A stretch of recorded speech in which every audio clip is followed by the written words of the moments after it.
Hello everyone. Sorry, Ross is not here today. He is away, but I am here, and he has prepared a video of the whole live show for us all to watch. But anyway, to start off with some music, we are playing the totally original, non-copyrighted Mario theme.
Anyway, now for the video. Now for what you've all been waiting for, the video.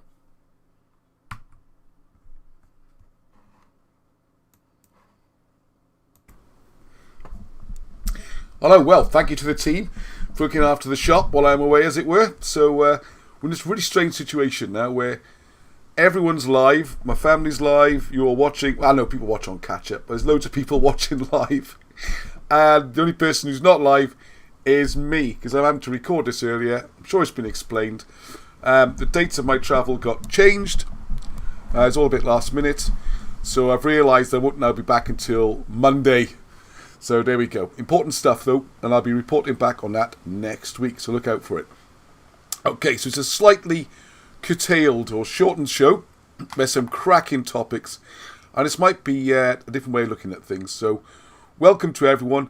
If you are new to the show, what I should do is explain the basic format. What I normally do, or try to do, is go through some of the events that have happened in the last week.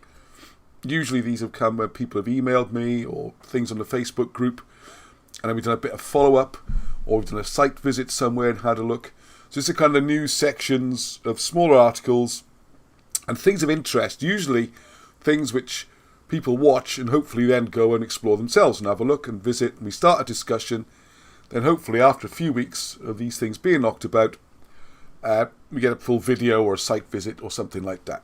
And then the second half of the show is normally the main feature. We try and get our teeth into some sort of historical topic. And it's all done with a bit of a smile on our faces. If you don't laugh, you'll cry sometimes. Because what this is all about is that there was a British history that was around for, well, a couple of thousand years, really. I mean, you know, you're adding to it all the time, but the oldest bits are a couple of thousand years. And all the way through, it's always been established that the British migrated. They came from Troy, or after the fall of Troy, not necessarily Trojans, although some are. I'll get to all that. Before that, involvements with the Bible, and all the way back down to ancient Assyria. And if we follow it back forward again, you get the birth of Christianity in Britain, onto the myth of the Romans, and then the Arthurian times, and so on, okay? Now, there's an interesting illustration, as you've seen on the caption card, or you might not have. So, the title of this week's main thing is, Who Was King Lear? Because one of the points I keep making is that before 1700, this is all accepted history. And writing plays and talking about ancient British kings was just normal. They had this bizarre thing where the Germanic rulers came over, and there was a lot of fear of revolution. And we have to remember, you know, they took the throne 1714, immediate revolt 1715 in Scotland. The Welsh and the English or the British were rising up. There was problems in Ireland. French Revolution was not far down the road. Everyone got their heads chopped off. American Revolution. You have to put yourself in the mindset of why they were doing what they did, by suppressing nationalism, if you like, or national identity. And if you make people just, Celtic barbarians who wandered over from Europe, or you convince the English they are Germanic invaders, then everything's fine. And it worked brilliantly. let's not go. It worked brilliantly. Because as George Orwell says, the trick is not just to change history, but it's for everyone to forget that the history has been changed. And he's very much writing about this sort of thing. Don't forget he did work as a propaganda person for the BBC. And don't forget as well, propaganda is not that kind of aggressive word or disparaging comment. That was a proper job, But propagandists got a bit of bad rap, mostly after, World War II, really. And that's when the term public relations and PR and all these other things, and whatever it's called these days, behavioural science and all sorts of stuff. A lot of which I dabbled in when I went to university back in the day. And it's not a very, very worrying subjects, not ones I want to stay in. It's very much, as you know at the moment, it's very much about working out the message that will work and control things, rather than actually looking at the issues and discussing them, frankly and honestly, is a simple way of putting it. Sadly, don't get involved in politics on this, just so people know, if you're new to this channel, this is not campaigning or pushing or supporting any party, political process. It's just making people aware of the history that we used to have and got hidden from us. That's why it's hidden history. It's not forgotten, it's not lost, it's just hidden, okay? Because as Cicero, or Cicero as some people call him, I was told the other day, said 2,000 years ago, or maybe it's 800 years ago, but we'll go with he was a Roman. Was it, if you have no past, then you'll forever remain as children. For what are we, if not the history intertwined with our ancestors? So anyway, so I'm going to do a bit about Lear. So I'm going to do a very short news item first today. Just one article, which is a shame, because there are some crackers. But I've not got the weekend to put the show together as usual. So one important one following up from previous week. I know I was going to discuss I did say last week I was going to discuss Where Jesus is Buried book. But then a lot of people said, well, hang on a second, we're really just getting our books, we had a chance to read it. Don't plot spoil it. They want to read it from scratch. All valid comments. Every pre-order and order has now gone out. Wherever you are in the world, thank you very much. Made a huge difference, your support. Thank you everyone who watches these programs every week. Don't forget, if you can, click a little share and a like. That's how you can help to get the channel and this to grow, so more people become aware of what we're doing with the history project, okay? So all you got to do, or just copy the little address on the top, the URL, paste it into emails or Facebook or whatever you do. So I'm going to leave that till next week, and I'd like some feedback in the comments, how much of this I should discuss, and how much people want to be able to read it, because I like people to read things first. This is Wilson and Blackett.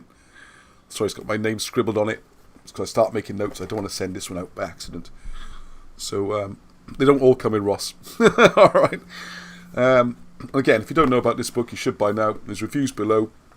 It's the story of the historical Jesus, the politics of the Middle East, how the Roman politics tied in with Judean politics, why and how a crucifixion was arranged, and then the Holy Family escaped to Britain, where they had kindred folk from the previous migrations. Lost tribes, call them what you will. There was connections there. So as a heads up though, there's one part of the book I do want to discuss next week, and that is chapter 1. So if you've got the book, go to chapter 1, which is looking at the Essenes. Alright? And Wilson and Blackett draw heavily here on the writings of Josephus, Flavius Josephus, and the Bible, the New Testament, and compares the two. So you got the situation where the lifestyle and of the Essenes and how they worked and how they operated, how they lived, a little bit about their beliefs, and then looking then at the life of Jesus, and there's a very compelling argument that Jesus would have been an Essene or Essene. And then the other situation then, which is not, it was clearly closely related to what was being studied or believed or followed, or the philosophy of ancient Britain with their Druidism or Bardism, it's clear they're very close. An interesting discussion I'd like to have and invite comments is, were they in fact the same? Was that the same thing? Was Jesus actually an Essene, which would have been the same as Druidism or Bardism? Another subject, and I've had a couple of, is this idea of Bardism. This is on my when I travel, I can have a little chat about. I always like to take a couple of books with me. I'm away for 3 or 4 days, and here's my reading, which I will talk about briefly at the end. All right. I don't know if I'll get through them all. Well, obviously not, but I mean, most of them I've read before, or mostly read. I don't know about you. I panic. Oh, camera stopped. Oh, no one to tell me either. Hang on. Oh, bloody thing. Come on. Luckily, I'm watching myself. If that had happened during the presentation, it would have been a problem. There we go. We're okay. No harm done. Microphone's still working. No producer or anything. They're going out, so this is good. Well, for them, they're going swimming and stuff. And I've got to go in the car and drive a long way. So I don't know about you. I panic if I travel without books. Even if I go out anywhere, if I'm going to watch a rugby match, anything, I've always got this situation, like happened at the Grand Prix a couple of weeks ago, stuck in the car park for an hour, no book to read. I know, it's a bit of a phobia in a way. And I will go through the books at the end, and there's some light reading, which, I've mentioned this before, but alright, we'll talk about Conan at the end as well, okay? Because funny enough, he does get a mention in the first part, or the second part, which would be about King Lear. Yeah, so we've got these pile of books, a bit different. I'll see how it goes. I've finished a couple of books this week as well, which I want to share how those went. Righty-ho. Okay, now I'm going to try and hope this works. It was all a bit thrown together. Oh, so imagine the image. You just seen that big lovely image on the first page, okay, which says BHH number 64, who was Lear. So my biggest apologies go to Mandy McCourt, who has done a stack of research on a few subjects, Care Mead being one in particular, which I desperately want to get onto and do properly as a big film. I think this is the big smoking gun. If you're not aware of it, there's a site in South Wales which is shown to be a British palace. It's always claimed to be a British palace in the Roman style. Arviragus or Gwairdydd, that kind of 1st century era when they were fighting against the Romans. There's a similar one in Fishbourne, south of England, which is accepted to be British in Roman style. But the one in South Wales is not acceptable to mainstream historians. It has to be Roman, because as Alan Wilson says in that video, I got more Alan Wilson new videos coming up next week. I'm a Welshman. I get one stone, put another stone on top of it. I just made a Roman wall. It's that attitude, with everything's Roman. So this could not be Roman. So in 1888, they did an archaeological dig to find out what was down there, and there were still walls in place at the time. This palace in Wales, Care Mead. Sorry, we'll come back to that. The palace walls, everything beautiful, all destroyed since. And what happened was when they dug down, it became apparent from the designs and the mosaics and everything else that yes, this was indeed a British palace, and it covers acres and acres, building after building, absolutely fantastic, but that's not acceptable. So you have the bizarre situation. Oh, but there's something sticking out there. The bizarre situation where it's just filled in by archaeologists. It's been revisited twice. It's not like some wild conspiracy theory. Well, it is a conspiracy theory.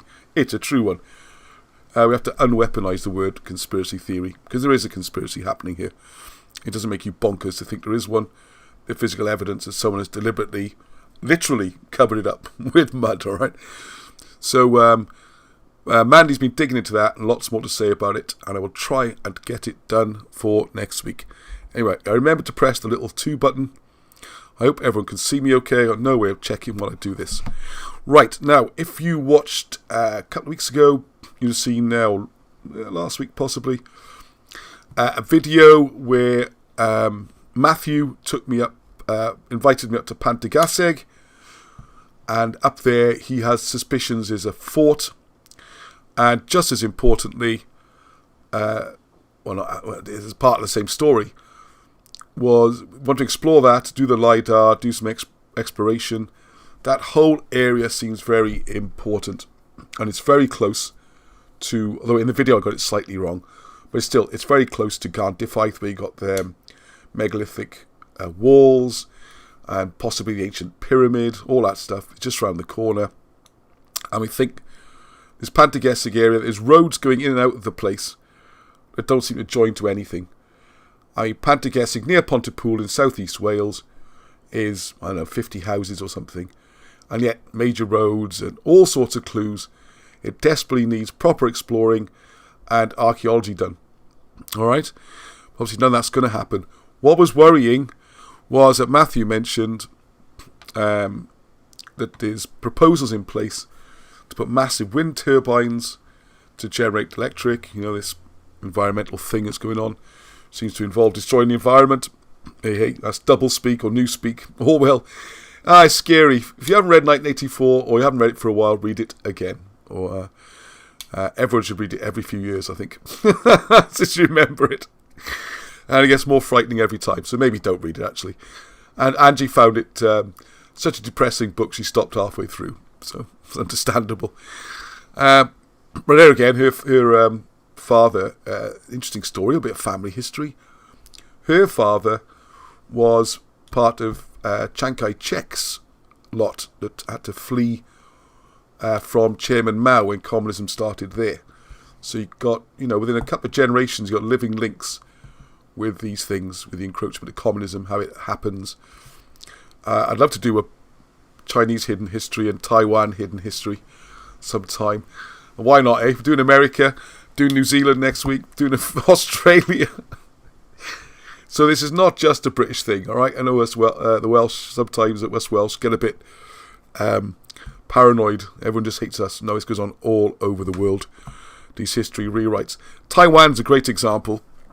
So I was over there, when the pandemic supposedly started, and filming all the tourist spots and how they're now going the other way, because Chiang Kai-shek was the person who fought against the communists and was the leader of the Republic of China. But of course, people forget he was off the back of a prior revolution when the old dynasties were kicked out. But then, so we had sort of had this history restarted again, and the sort of the cult of Chiang Kai-shek in Taiwan came into being, and now that's less popular and has his close links to China. So now he's being written out of history. You can watch this in current time. So what happened in and one of the reasons I'm thinking of doing a video about this, and I did actually record myself in Taiwan talking about these very things about a year and a half ago, because what I found is that we can read,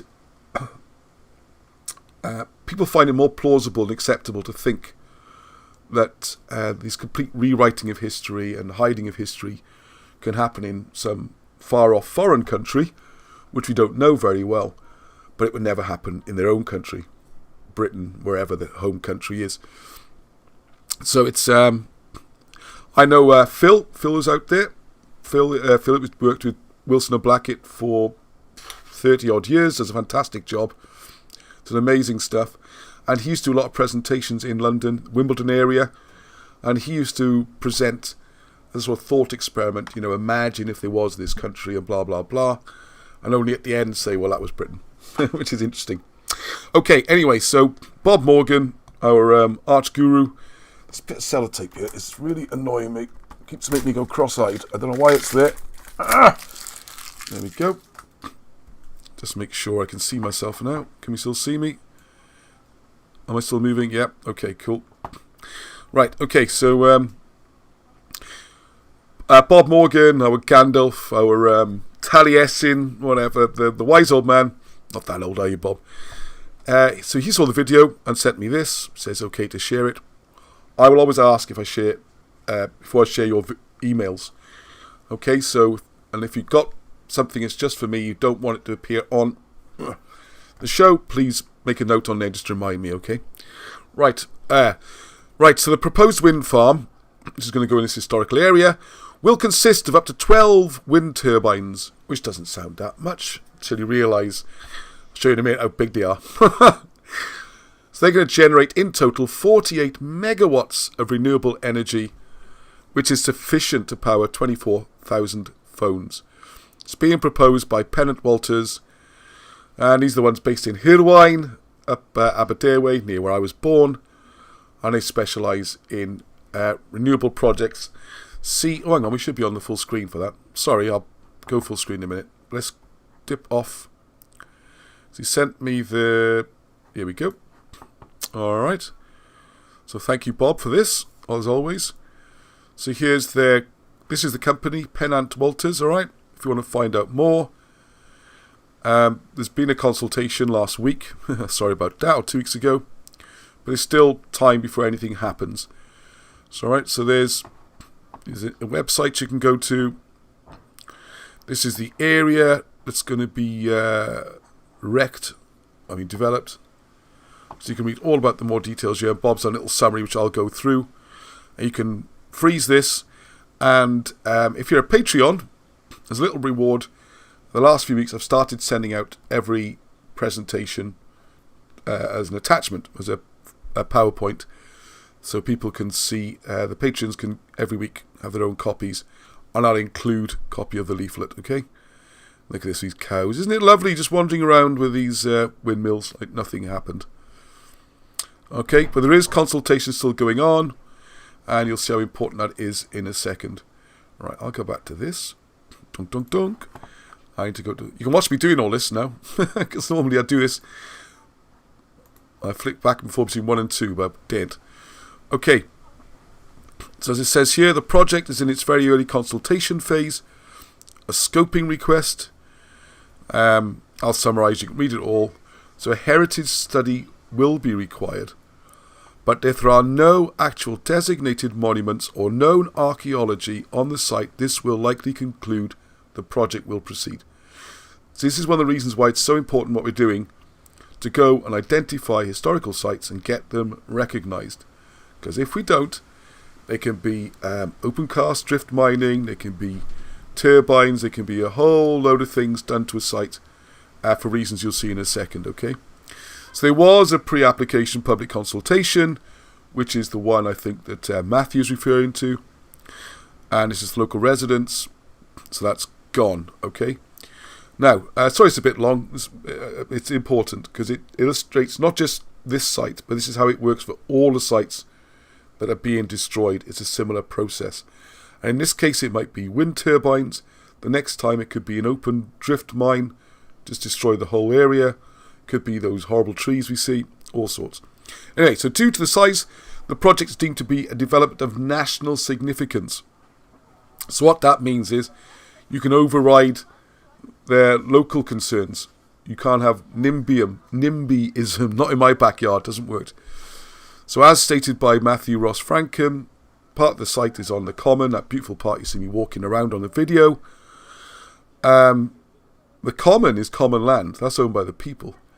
So one of the things that has to happen here is it'll have to be decommissioned. It'll not be common land anymore. It'll become private for this. Yeah, so as Bob puts it, to facilitate the development part of the common will need to be deregistered and replaced with alternative nearby land. If I the new common, I don't know. From personal experience, I know this can be a very time-consuming process. Not all commoners have to agree, just a majority. The normal tactic is to buy them off the community fund. This is not Bob being cynical, outsider, community... Sorry. What's it called again? Collaboration theorist, conspiracy theorist. Bob worked in this industry for decades, okay. The good news at the bottom, I can trace no plans to develop 24,000 houses. I think it's just a simple mistake by Matt. He's seen the statement sufficient to power 24,000 homes. Not building them. Not yet anyway, alright? Okay, so you can read the rest of it. All I want to point out is that the 12 wind turbines are the massive ones. They're 180 metres high. I mean, a football or soccer pitch is about 100 metres. I mean, can you imagine 180 metres? Each blade is up to 80 metres long. They weigh 70 metric tons. I mean, wow. Sorry, the towers, hang on a second, the turbine's 180, okay, they're on top of the towers.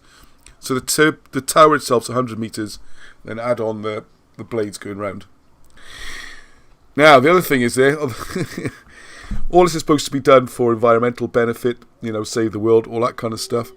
So the problem is, to put this engineering in place, you need roads, and you need infrastructure for all those trucks carrying this heavy stuff back and forth. Never mind the fact that this stuff takes enormous resources and transport and energy to create. That's, trying very hard to steer away from the political side of this, but it's impossible sometimes, isn't it? As I've been nagged about during the week, sometimes you have to not ignore politics. So, as Matthew also mentioned, there was a recent application for sandstone extraction, quarrying. It's a nice way of saying for quarrying. So all public access from the areas we looked at where we think there's history, that would be banned. It would become private area. There we are. All that rewilded area I walked through would be destroyed. The Blue Lagoon, which is very popular, that will go. Now, this is the clever thing with Bob's worked out. The quarrying was turned down due to lack of roads and infrastructure. So, if the wind turbines go in and they build the roads and infrastructure for the wind turbines, there is no longer a good reason to block the quarrying, and that whole area could get bashed up. So, I'm not going to read all of this one. You can read it yourself, pause it, come back to it, make a note of how far into the time we are. But basically, what I just said there, it's difficult for it to be refused. It's like one of these win-win-win situations. It's considered an industrial site, so there's nothing to save, not many local residents. It's for the greater good because you're saving the planet with the energy things, and it's going to be tough. So, unless some serious local action and protest starts, that historical site is going to be gone. And I just want to, in a second, while I try and find the next bit of what Bob sent me. Yeah, because he's a clever chap. Don't tell him I said that. Okay, so there's the map of the area. Now what Bob has done is look where we were walking. This is the potential fort site. Just double checking, you can definitely see that. It's a raised area. The fortress would have been on. Here's the idea. There's roads leading in and out of it for no apparent reason. Sheep and cows don't need roads. So it definitely needs proper research and everything. And then this is one of these things you have to laugh or you'll cry. Is that there's the LiDAR. It's amazing. Thank you for this, Bob. So basically, what we think might be the fortress is there. Look at this. There's no LiDAR for that bit. I think they should add an E in the middle of LiDAR to give us a better impression of how it works, okay? What can you do? What can you do? What else? This one here. So there you go. So the LiDAR stops there and does everything. Oh, not put me pointing. Left, above, just not this bit. And we come across this all the time. What's going on, eh? What's going on? I think Matthew says that. So thank you, Matthew, brings our attention to this. It's a wonderful example of what's going on. And, it's a bit like when they were lining that old story, and they lined up the whatever people first, but it wasn't me, so I didn't get involved. And the next ones, it wasn't me. Eventually, I looked around, and it came for me, and I turned around, there was no one left. And it's a bit like that with these projects. We've got to start drawing some lines in the sand, otherwise it's all going to go. And the amount of house building, so that might not be a house building project, but there certainly are plenty going on, I can assure you of that. There's thousands and thousands of houses being built within a few miles of where I live. I don't know how everybody's going to cope and who they're for, but there you go. Again, that's political, but please, our job in here, not to fight the politics, is to make the awareness of historical sites and record them and try and save them before it's too late. All right. Preaching over. It's not even Sunday when I record this. Okay, so who is King Lear? Now, this is not going to be me suddenly coming up with some brilliant ideas. It's going to be some reading. I know people love this. From some notes given to me by Wilson and Blackett. So I will be somehow cobbling this into one of their books. Not quite sure how we're going to do it. So I was in a bit of a rush because I do have to zoot off and make my journey. So I've done a very rough family tree. Actually, it's turned out all right. That looks quite good. But I haven't drawn it with PowerPoint like I normally would.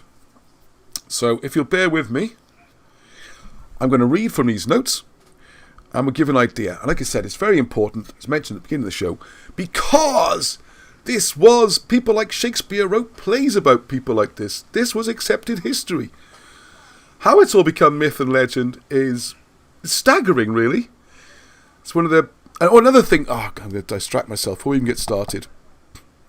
I couldn't find the video in time, but I'd have to do it next week. I've been researching a bit on Edward Gibbon, decline and fall of the Roman Empire, why it was so popular, why it worked. And one of the things is this relationship between justifying and explaining the English Empire compared with the Roman Empire. And you can see the motivation and why it's promoted so hard. And again, 18th century. But I can't do everything one day, so just bear that one in mind, all right? Okay, so reading from here. A second. The search...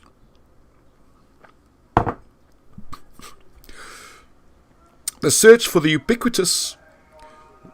Ah, great, scrap merchants coming past, enjoy that. The search for the ubiquitous King Lear is again a matter of searching through the ancient British genealogies and of making absolutely sure that they are properly arranged. I'm interrupting first sentence.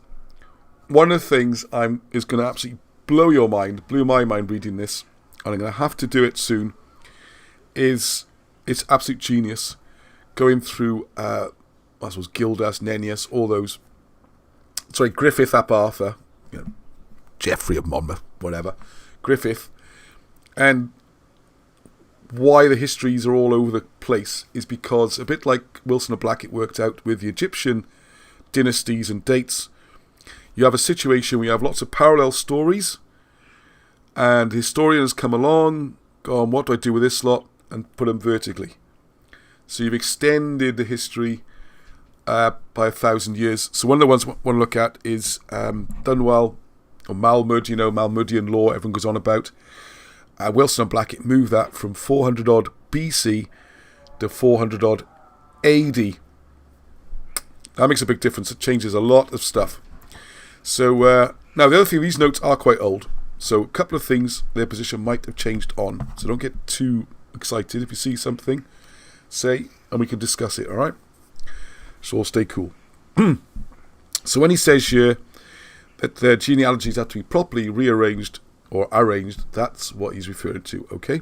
Otherwise, that sentence wouldn't make much sense to you. So as we have carefully pointed out in our works, there are obviously pitfalls to be avoided. Not least the fact that there were no less than 3 important princes named Brychan. Hang on, where's Brychan on this one? Oh yeah, you'll see him on the next map. Or family tree. No less than 3 important princes named Brychan, and it also appears to be a number of contemporary Caradocs, with at least 2 or possibly 3 known as Caradoc Reichfras, which I think is strong on. So we have to be certain of getting the right King Lear, or Lear, as he should be known. As you see, I don't think this actually is the Lear, but double L in Welsh. Another connection I'm following up. Stephen Willets put me onto this. Thank you, Steve. Speak to you soon. Seems to be only 3 languages in the world that have the hl sound, the double L, which is Sanskrit, Cymraeg, Welsh, and Cherokee. The Cherokee's lots of languages, but one of the Cherokee languages. So I'm trying to find that out, and people are coming forward who know a bit about Cherokee and Sanskrit. God, so much going on. Good fun, isn't it? I've got part second sentence, haven't I? Right, it's only 2 pages, thank goodness. It'll take me about a month. The legends of Britain tell us how King Lear had no sons, and in his time this was a disaster, for his daughters married princes of other regions who sought to seize his lands. We are therefore looking for a Lear who had no sons. Not an easy task, when the genealogies were constructed around the male members of a family, and women were mentioned by their marriage into the family line. We are also looking for a Lear who would have died as a very old man around 460 to 470 AD. So not as far back as some people think, alright? So he has to fit the correct generation. Just a bit of background. When the old bards and the people recorded the British history, they were not big on dates as such. They put the people in order. Dates is an interesting thing as well, how important dates are. It's a very English and very modern academic thing to have a date and a birth certificate and things like that. What was more important in British history is genealogies and who's related to who. And then, you know, if I tell you my grandfather was a boxer in South Wales. He was a South Wales lightweight champion, professional boxer, as well as a coal miner, back in the 1930s. That tells you about my grandfather. You're not interested in his date of birth as such. It's irrelevant. You know roughly what generation. It was pre-World War II. He was a boxer, and that's kind of how it works. And his father was a coal miner in Treharris. His exact date of birth, not really important for genealogies. You can trace, anyway. The generations are what matters. God, I've stopped digressing, Ross. Otherwise, this will become a live show. I'll still be here on Friday. I'll be 2 days reading this out. Right. So we know from study of the genealogies that the mighty Conan Redig, you see at the top of the map there, family tree, of North Wales, yes, we do some GOG history, was a grandson of Lear. His mother Ragai being one of Lear's daughters. So that Lear's a different one on there, okay? It is not at all surprising, therefore, to find a Lear as one of Cnida's own grandsons, preserving a family name. This is Lear Marini, Lear the seafarer, and he had at least one son and also grandsons. So this disqualifies him as a tragic Lear of legend. He's got sons. The one in the Shakespeare plays has no sons. So this is the kind of clever thinking you need to use sometimes. Not only this, but the comparative dating of this Lear with other princes places him at a later time than the Lear we seek, the Shakespearean one. So there's the family tree. You can look at it there. I don't think I need to talk about that particularly. I'll crack on. This makes Lear Marini the great-great-grandson of King Lear of the legend. So we can rule Lear Marini ap Einion Earth out of our calculations. A good example here where ap is successor to, okay? It doesn't always mean son. Another confusing thing. We're looking at the genealogies in the British royal families. It's not always father-son. So you can't always assume, like 22 years as a thumb or as a yardstick. Because it might be a brother. It might be no years at all. It might be born within a couple of years of each other. And the throne's gone. That would still count as ap, because it follows. Alright. There's another, rather more obscure Lear to study. He turns out to be simply Lear ap Brychan. Here we come to the importance of there being 3 clearly identifiable Brychans in our royal clans. So he says, so if you've got a Lear, son of Brychan, and you've got at least 3 Brychans and at least 3 Lears, you can see how tricky it gets. So they're all datable round about 360 to 440 AD. So Brychan ap Oeddav, who's known as Frachan in Brittany, 480 to 560 AD. Brychan ap Anlech ap Cormac, son of Marchkel ap Tuedrig. Right, so he's the grandfather of King Arthur. And then we got Brychan ap Gwyngen ap Llwchwynhen. Now normally I put all these names on the screen, make it a bit easier for you, so I'm sorry about that. But maybe I'll put this up later so you can read it through. The point is we're trying to just put them in the right generations. So what this means is that there is or was a very high British ranking prince who was named Lear. So we're trying to fall down to the guy in red down the bottom there. At the correct time period. The Prince Brychan ap Oedav was a brother of King Conan Meriadoc. Yes, this is me with my Conan book out. And then Conan comes on this family tree. And I think it's more than coincidence. The first king of Brittany. So you have to remember, when the English or the British... Oh, God, I can't believe I said that. When the British went over, invaded Gaul in the 380s, they had to set up a new king, a new guy in charge. So that would be Conan, the first king of Brittany, who, and I want you to remember this a little bit, because he conquered a new country and made himself king. Another bizarre coincidence, because I've got loads of Conan books, and the one I picked out because of the picture of the snake is the Conqueror. There's a very similar story in there, if my memory serves me correctly. Long time since I read those. A little flick through there again, good fun. I know, very politically incorrect and not allowed probably, but we'll talk about those in a minute. Right, so okay. So we've got this high-ranking named prince called Lear at the correct time period. Prince Brychan ap Oedav was a brother of King Conan, who was the first king of Brittany, and both were brother-in-law of Mascon Ledig, also known as Magnus Maximus. And he's the one who married Helen, the daughter of King Oedav of Britain. And this is just to bear in mind something which is mentioned in, we start to hit into this book again, because I put a new update on Helen in here as a sort of appendix, because Helen of the Cross, and it came up again this week, and I checked on Wikipedia, I was shocked. There was a forgery called the Decretals of Constantine, where it was made out that when Constantine died, he left everything to the Roman Church. And it was late, hundreds of years later, it was admitted to be a forgery. Complete nonsense.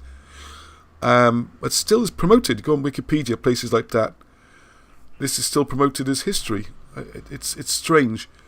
And the problem they had was Constantinus, when we get to this imperial line business, he had to remarry. So anyway, there's two Helens, it gets confusing.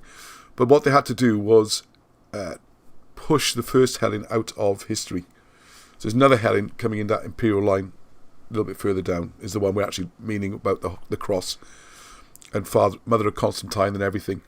But the point with her is that she was made into some Greek barmaid to rubbish her and also push this line out. And this is long exposed, and yet still amazingly is on the official history. Anyway, speed up, Ross. Be here all night, and it's midday. As you can see, it's lovely and light. Anyway, anyone searching the Brutes, the Bonner, the Saint, the King lists and genealogies will be able to verify this. We can rule out Lear ap Brychan, being a son of Brychan Brychainiog or Brychan ap Anlach, do some in that, as his progeny, his children, are all very well recorded, and he had no son who was named Lear. So if we know he's a son of Brychan, we got to, what they're doing is eliminating the Brychans, so we can work out which Brychan, as you can see on the picture on the screen, hopefully. I don't know if you can't, tough. But hopefully you can see the family tree and you can see the Brychan. That's the Brychan we're on about, alright? So the other Brychan, ap Gwyngen ap Llwchwynhen, is very clearly too late. Yeah, I think he's coming into the 7th, 8th century even. So the effect of this is to re-establish Lear as a real live 5th century prince who could very well have ruled the British kingdom centred on the Leicester area. So it's not just banging the South Wales drum, alright? And those people saying Sorry, those people. That was very rude the way I said that. The idea that this is some sort of just a Welsh nationalistic thing or it's just a pro-Welsh thing, it's not the case, because a lot of the English history, particularly the north of England, was recorded in the Welsh records, and this is where Mulmud comes in as well. And you'll see when it was recorded and all put together, and why so much is in South Wales, even though some of it, quite a lot of it, applies to the north of England, parts of Scotland, and Leicestershire, all right, as shown here. So it suggests that you have a very real King Lear, could well be buried alongside the river Stour, S-T-O-U-R, and it might be profitable to look for him there. Regardless of criticism, the old British list of kings and saints do in fact prove to be remarkably accurate. Almost there, 3 paragraphs. One important factor which has been consistently overlooked in considering these lists and records is the fact that these Dark Age princes frequently had several wives, and that these were either official wives or common law wives. It's probably going to upset some people, but Arthur had at least 3 official wives and 3 unofficial wives. That's 6. Like King Henry.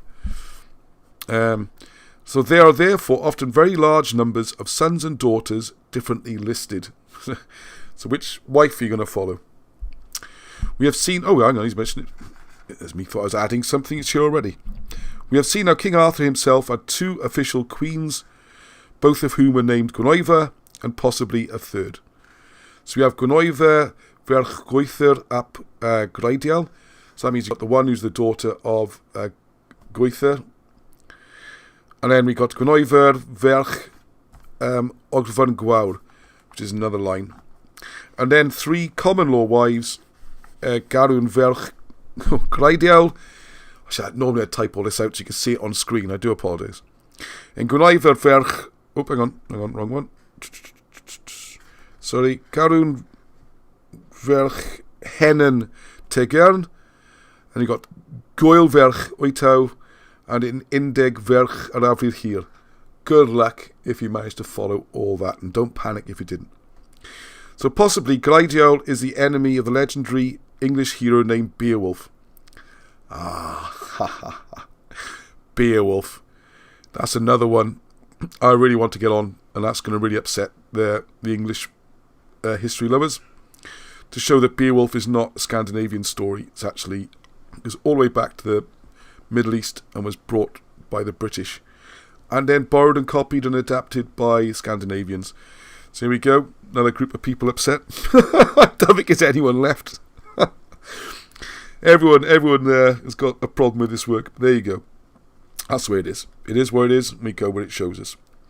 Right, anyway, moving on. In exactly the same way that the records show that the minor king, I don't think you need that anymore, Brychan of Brecon, who was Arthur's nephew, also had 3 wives as chief queens.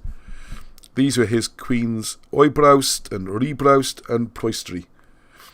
In addition, the Light of the Saints record that the same Brychan had a son, Saint Cynauk, oh dear, whose mother was Banhadlwydd, the daughter of one Banhadl of Powys.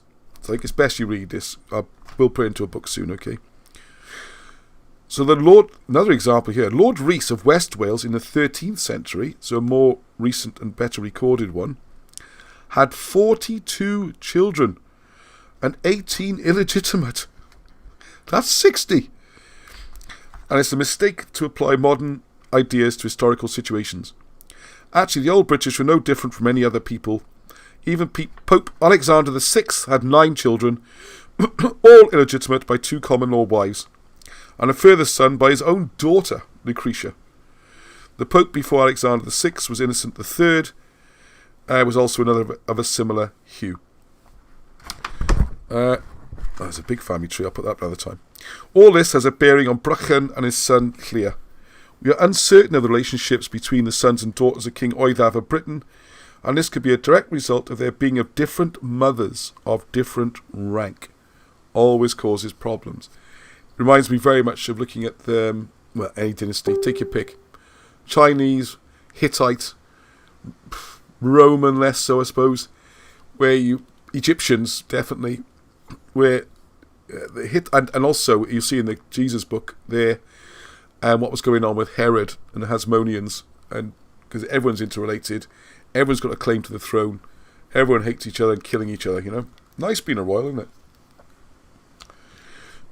You have to consider, you've got this sack full of snakes all trying to kill each other, or rats in this bag, and the winner comes out. They're the ones who become the royal family. Is that necessarily the best selection method? Hey, that's the way it works all over the world. Right. So Helen, the daughter of Oidav, was married to Magnus Magnus, which we covered on the earlier map, Masken Redig, and he was senior in Britain, which indicates that the son of Oidav were of other queens. So King Conan Maradiak went over with Magnus and took Brittany, and Brychan ap Oidav also had estates in Brittany. So this is another thing. You got this English thing which came later. We'd have land in Scotland and Wales and France. Always been the case with the British kings, right? They don't just have one plot, which also confuses things. It's way more deep and complicated than a kind of image we're given of these wandering tribes. You know, I hate the word tribes. It does imply a certain primitivism. I don't think it's appropriate in this kind of society. So other sons recorded in South Wales are King Erbyn, and King Erdic, and King Casna. As King Oidav threw off the control of his kinsman, the Emperor Constantine the Great, who ruled Britain independently from 322 to 367, it is wholly feasible that Brychan ap Oidav would have a son named Lear, who ruled a kingdom based in central Britain and centred around Lincoln and Leicester. The evidence available gives us the story, and part of the secret is to differentiate between the two saints, who are Saint Ellery and Saint Eliri, E-L-I-R-I and E-L-I-R-I. Okay, right, so a lot of these, I'm sorry that was difficult to follow without, it's good stuff though, proper history. And I should just say, if you want a copy of the family tree, it is available, hang on a second, I'll show you what I'm doing, go to Cameroglyphics website, go to the merch. Oh, that takes you off to the t-shirts and mugs and all that kind of thing. Figures and gifts I should have been in. Some maps and things. And here you have the Morgan and Gwent family tree. And that covers a lot of what we were just talking about. So you can get a copy of that. Very useful. I want to do an expanded one soon where we go on to all these other rings. I'm going to go to... I have photographed it. And I would like... Maybe it's a job for a volunteer. I'll find a photograph, if I can still find a photograph, in Wilson and Blackett's house. They have a massive chart on the wall, which is enormous, where they've just been adding and adding and adding. I mean, it's probably 6 feet across, hundreds of names. Amazing piece of research. So I could try and make that into a family tree. It's a huge job. Right. Okay, so I think we're almost there. Yeah, so just to mention, big thank you to all those who bought advance orders. It's now on eBay, it's on Amazon, it's gone really well. Very pleased, thank you very much. Without that support and the support of Patreons, we couldn't do it. We couldn't do it. You know, we worked off our savings and stuff. We can. I'm happy doing that, but it's not infinite. I'm not a millionaire or anything. We're not trying to make fortunes off this, but a share of every book sold goes to Wilson and Blackett to help them in their old age. Just so you're aware, the money is all split with them. Just to clarify, we pay all the costs. They never see a bill. Printing's all paid for up front by us. Marketing, the websites, everything's up front. So we're always out of pocket really, because we pay for the print runs, then get the money in. So that's why pre-orders are so helpful. As long as it ticks over and we're not losing fortunes, it's okay. All right. This is not an opportunity to get rich doing this, I can assure you. All right, so slight diversion now. Oh yeah. None of these books are actually Wilson and Blackett. I just want to speak quickly about them. Oh, that reminds me. My uncle Alan used to be had the world record in this. See how I'm holding and pushing the ends together, and I'm struggling with half a dozen books. Well, there's they do it with house bricks. What a wimp I am. Do it with house bricks. You get the house bricks end on like this, well, like you just saw me doing, and you squeeze both ends. And his world record was ridiculous. Oh, I wish I could remember. It's like 17 bricks or something. It's like, or was it 21 bricks? So his full arm stretch, and then you like a sag in the mid and the bottom, just the pressure, and you have to lift them up. I don't know why I'm talking about this, but anyway, a little bit of interest. And he eventually lost his record to Jeff Capes, who you've probably heard about on the TV. He was very famous. He was on. He was the British hammer thrower, shot putter, world's strongest man. I don't know if he ever won the whole thing. He might have done. He was definitely Britain's strongest man for years. I think he won World's Strongman contest at some point. But he was huge. He was about 6'4" or something. My Uncle Alan was about 5'7", 5'8", and he always said he would have broken the record back if his arms were long enough. He just physically could not reach any more bricks. Bizarre side story there, Ross. Right, and just a bit through these books quickly, okay? Don't know how long we've been on for. I'm sure I'm late from wherever I'm supposed to be. And I'm meeting Graham first. So Graham, if you want to know why I was late, this was kind of it. I'm sure you're watching. All right, so these two books, I have mentioned them before. I really want to do a proper review at some point, because we've been talking a lot lately about American hidden history. And there's going to be some more of that coming up. And I think towards the end of the year, so we're going to redo a book about the Welsh migrations in the 6th century and the evidence in America. King Arthur Conspiracy is the big book. Now, I have said this before. If we get enough interest, I will do a limited print run of King Arthur Conspiracy. For whatever it's going to cost. It won't be the cheap mind. It'll probably about, I don't know, it could be £40 a copy. So it'll only be a small print run. It's a massive thing. And to warn everyone now, this will not be fully worked through like we've done with the other books, like with Trojan War.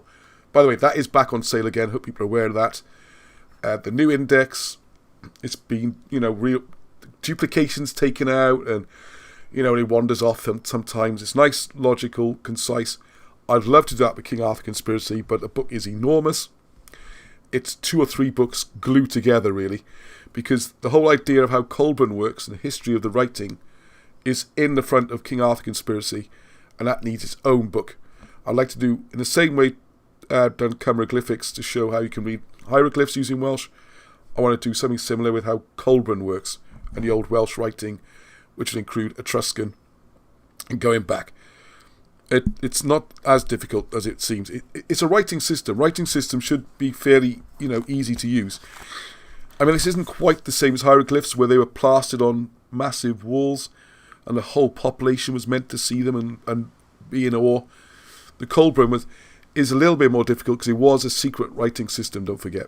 And I think this is why it was developed so differently from cuneiform or hieroglyphs. Another one of my pet theories is that the writing came first and hieroglyphs came after. I don't go with the idea that we had hieroglyphs first because they're pictures of what you're looking at, and gradually they got simplified into letters. And no, it's the other way around. I think hieroglyphs is actually cleverer. Doesn't sound right.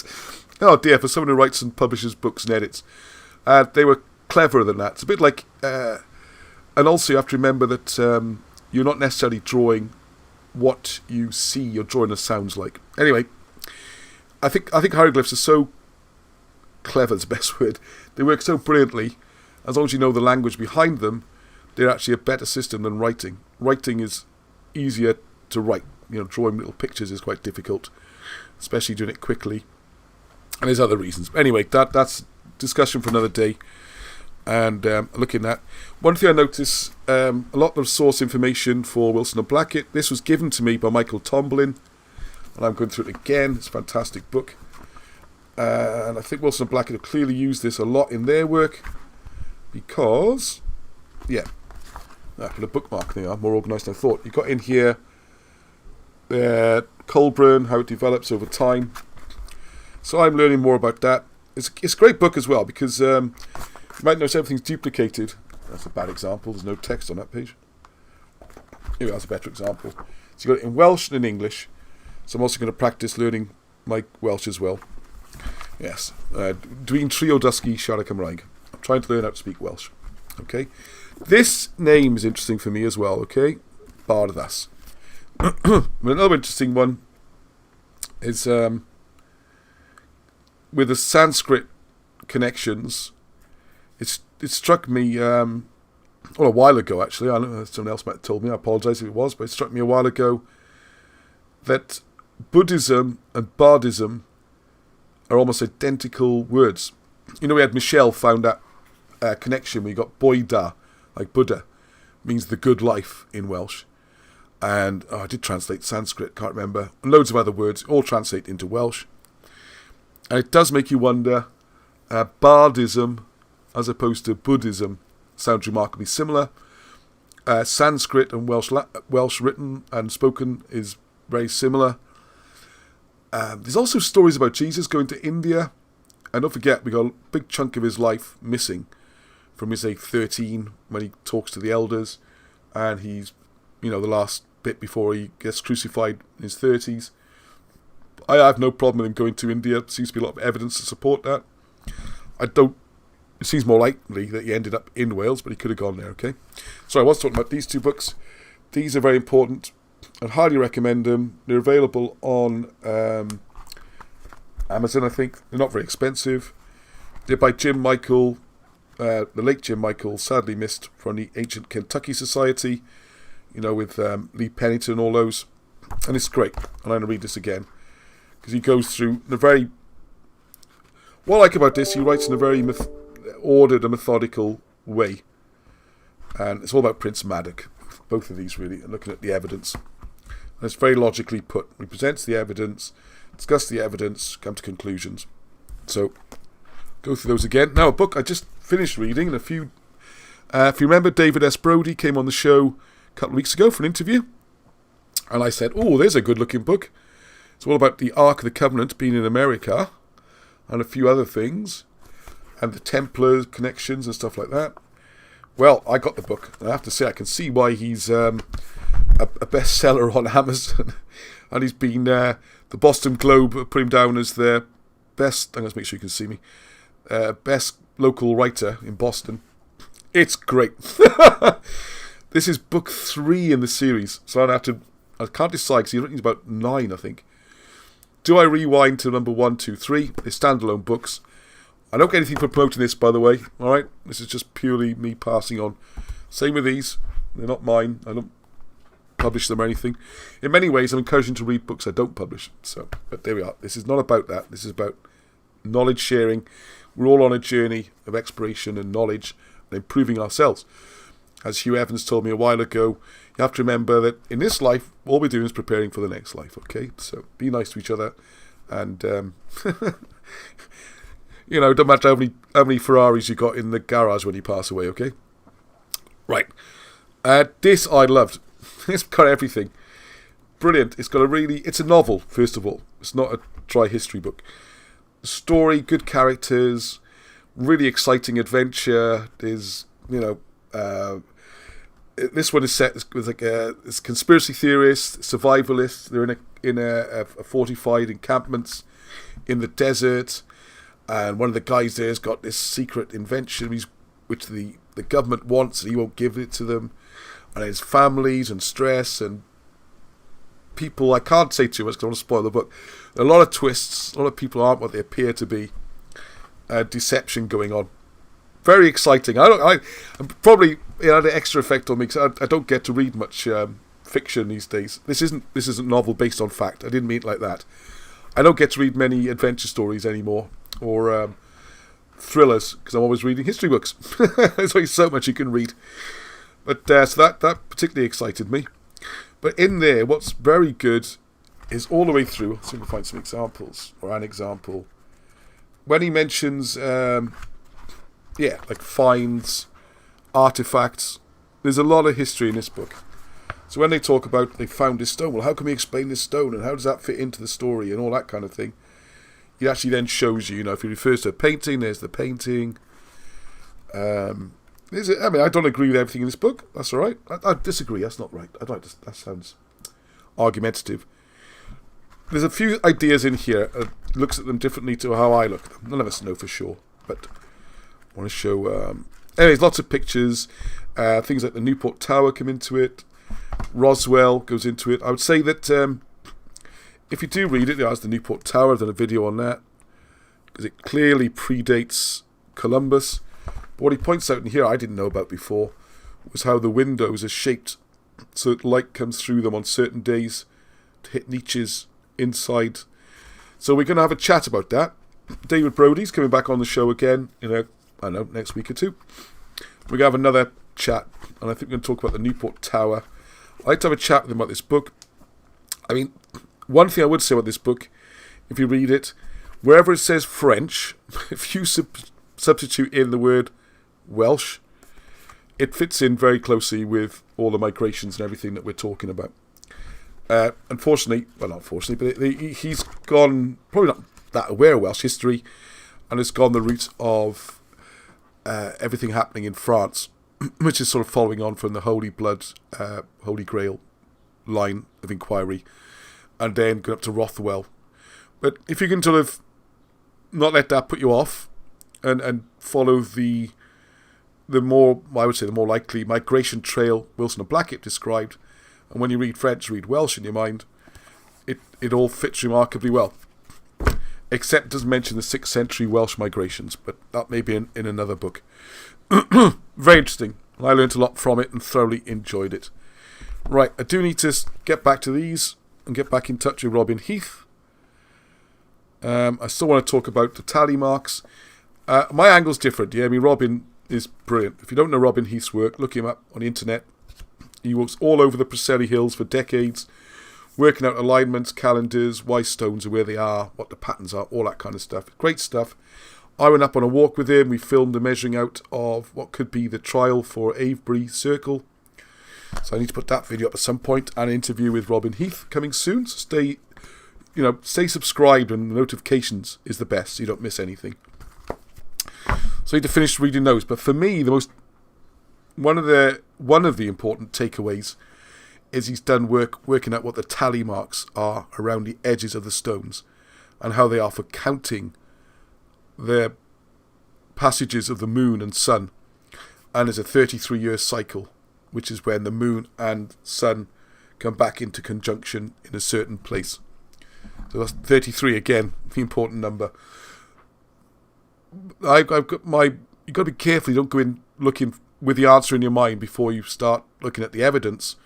But at least a couple of stones, Robin has shown the tally marks are for this purpose. Very convincingly, I would say.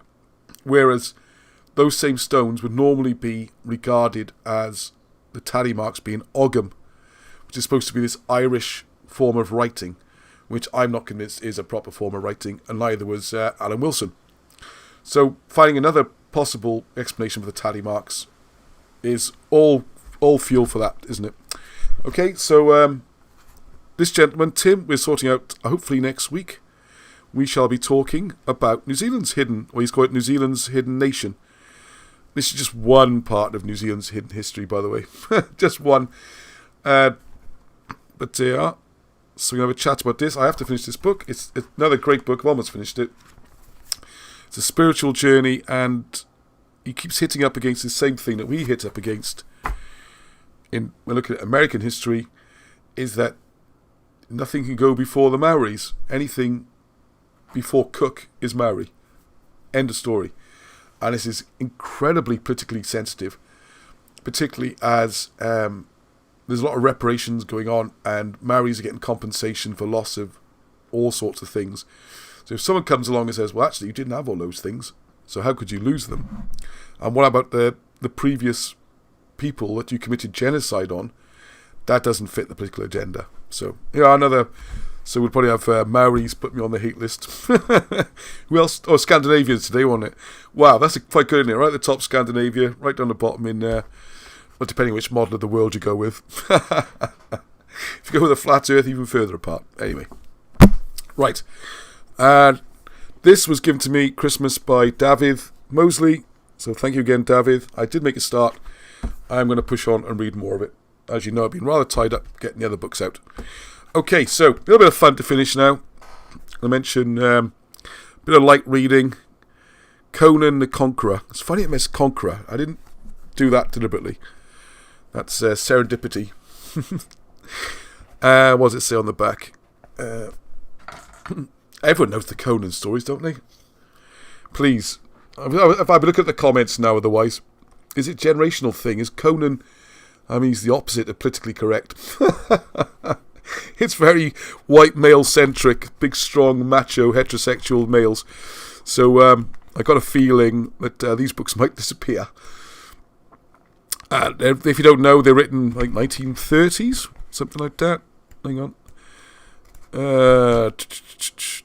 Yeah, they're written in a short period. Well, the original writer, Robert Irvin Howard, or Robert E. Howard, as he always presents himself, died tragically young, from 1906 to 36. And I got a lot of puzzles, you see. Are we just working? Yeah, it is working. I just like, I'm going to spoil my own potential future book, but there you go. I like to share things. And there's a few things. This chap in the middle, brought up in Cross Plains, Texas, and he was basically a stringer. He could write pulp fiction stories. He wrote mostly cowboy books, detectives, sports, oriental adventures, all this kind of stuff.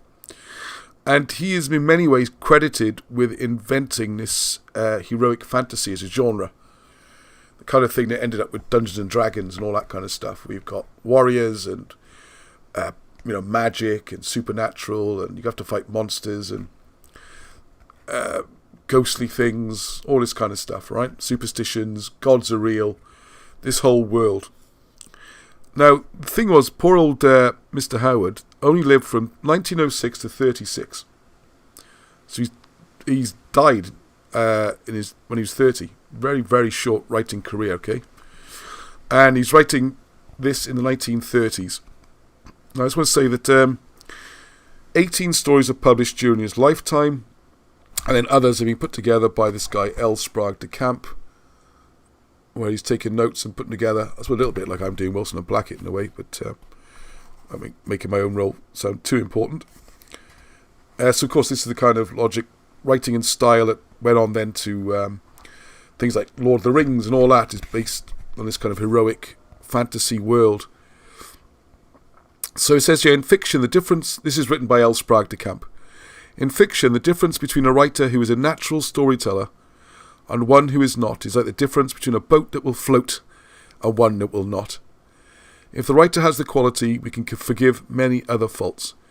If not, no other virtues can make up for this lack, any more than gleaming paint and shiny fittings on a boat can make up for the fact that it cannot float. And it's true, because I mean, the big thing, he's just a great storyteller.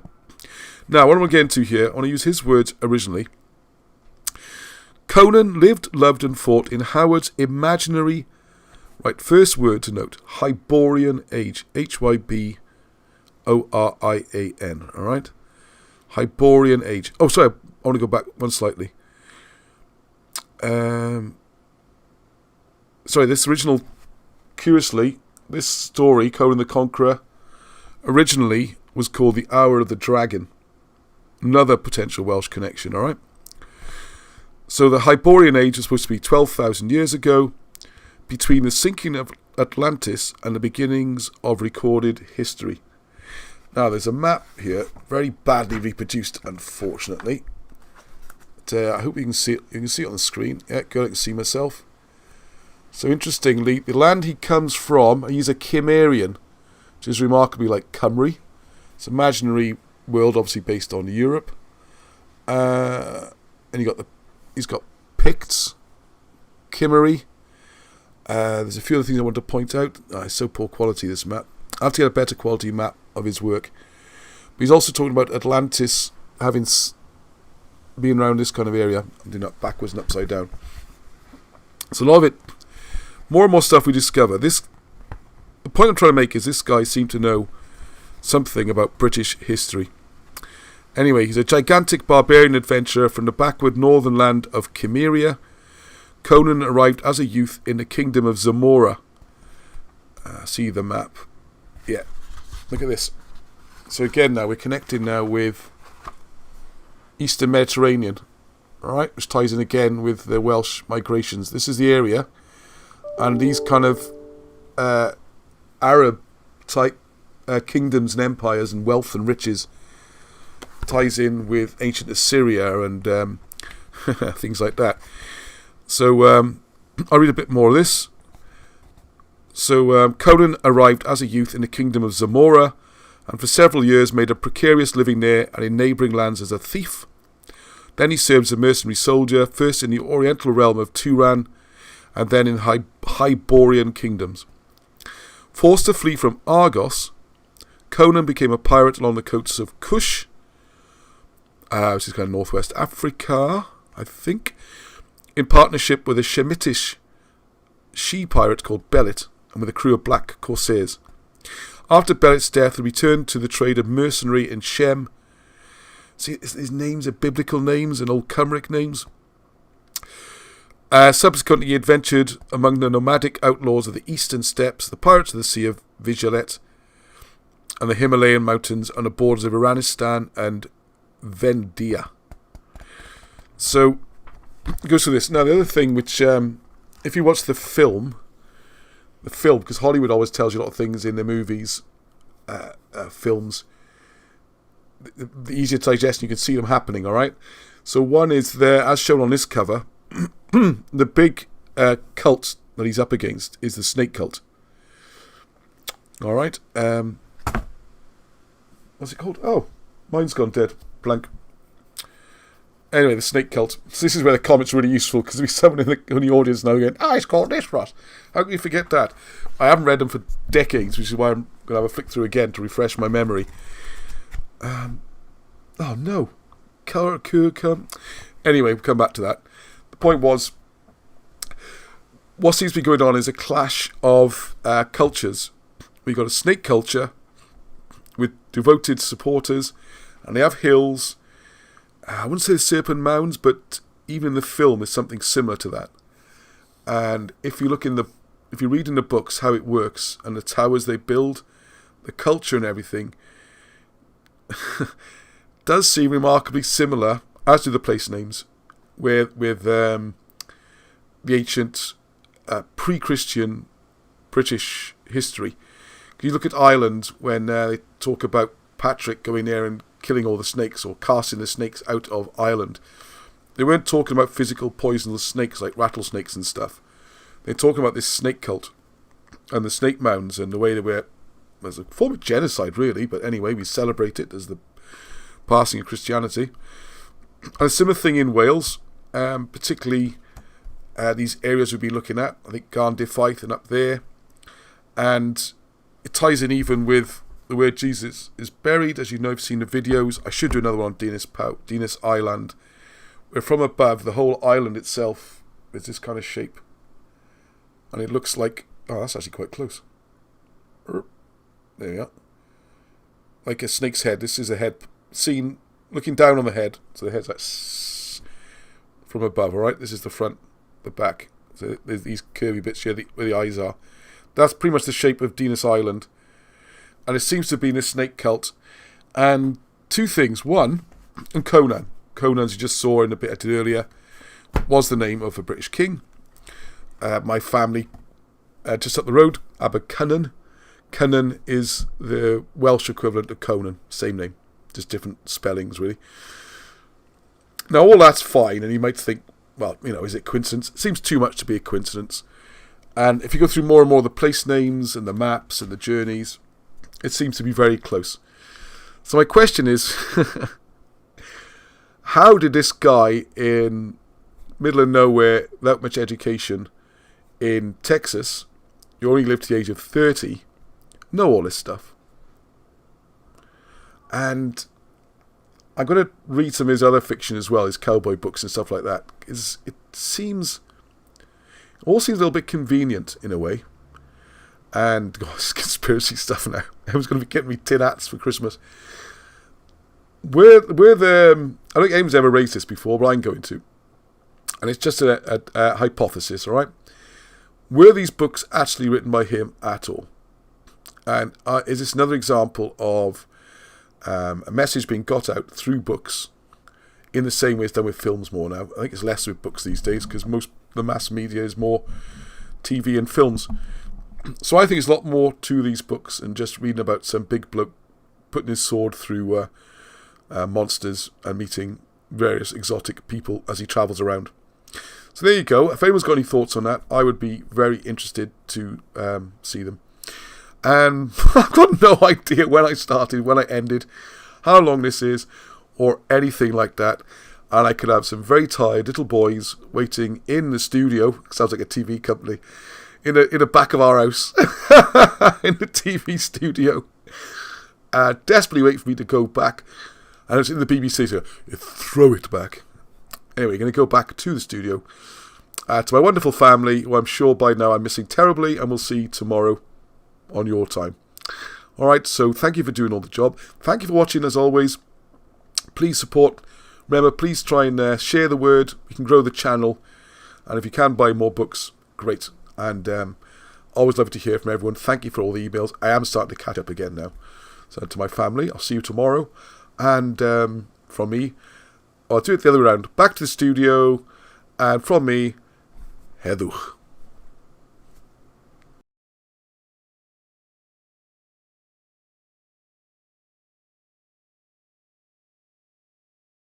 Okay, so that was tonight's show. Hope you all enjoyed that. No, you can see me now. So, yep, that was tonight's show. Hope you all enjoyed that. Sorry Ross wasn't here, but he'll be here next week. So, until next time. I don't know. Until next time, Heather.